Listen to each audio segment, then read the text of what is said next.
সেই দিন যখন আমার ননাস আমাকে বাচ্চা অ্যাবর্শন করতে বলেছিল, আমি তাকে ডাইরেক্ট না বলে আমি আমার রুমে চলে এসেছিলাম। তাকে না বলাটা যে আমার জীবনের জন্য কাল হয়ে দাঁড়াবে তখন পর্যন্ত আমি বুঝতে পারি। রাত 10:20 আমার স্বামী বাসায় আসে। আমি তারপরে রুম থেকে বের হইনি। আমার শাশুড়ি আর ননাস মিলে তাকে ডাইনিং টেবিলে খাবার দাবার খাওয়াচ্ছিল। সে মূলত বাসায় এসে ডাইনিং রুমের বেসিন থেকে হাত মুখটা কোনো রকমে ধুয়ে খাওয়া দাওয়া করে তারপরে আমার রুমে আসতো। তারপর ড্রেস চেঞ্জ করতো। সে যখন খাওয়া দাওয়া করে রুমে আসলো, এসে দেখে যে আমি চুপচাপ খাটের উপরে বসে রয়েছি। সে রুমে ঢোকার পর আমার মন খারাপ দেখেও আমাকে কিছু জিজ্ঞেস করেনি, আর আমিও তাকে যেচে কিছু বলতে যাইনি। সে ওয়াশরুম থেকে এসে আমাকে বলতেছে যে যাও যে খাবার দাবার খেয়ে আসো। তখন আমি বললাম যে না, আমি খাবো না।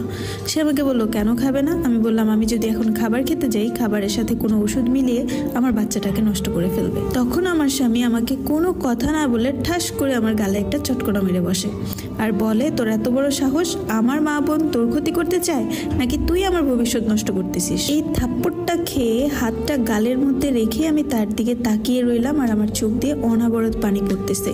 কোনো সাউন্ড নেই। আমার তো কলিজা ফেটে যাচ্ছিল যে এটা কি হলো, আমি কার জন্য কি করতেছি, কার সন্তান আমার পেটে পালতেছি, আমি কার সংসারে গাধার মতো খেটে যাচ্ছি। সন্তান তো আমার একার না, তারও বটে, আমার চাইতে বেশি তার অধিকার এটার মধ্যে। সে কেন আমার সাথে এরকম করলো? আমি কোনো কথা না বলে শুধু তার দিকে তাকিয়ে রইলাম।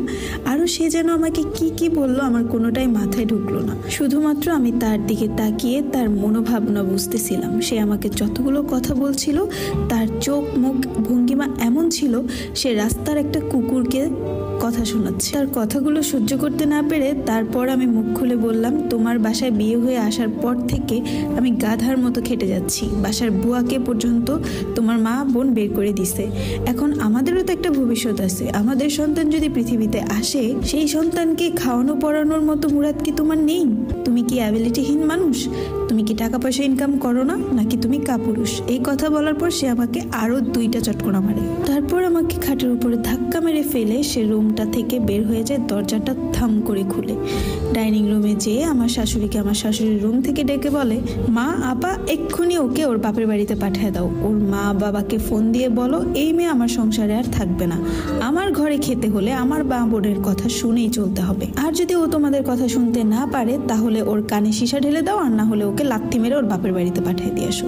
ভাই রে ভাই, এই কথাগুলো যে কি পরিমাণের কষ্ট দেয় একটা পরের মেয়েকে, যখন তার স্বামী তাকে বাড়ি থেকে বের করে দিতে চায় আর বলে মা বোনের কথা শুনে চলতে হবে, আর না হলে স্বামী সংসার করবে না। এটা একমাত্র সেই মেয়েটাই বুঝে যে মেয়েটা নাকি অপারগ হয়ে থাকে, যে মেয়েটার স্বামী সংসার ছাড়া আর কোনো গতি থাকে না। তারপর আমি রুম থেকেই আমার বাবাকে ফোন দিলাম।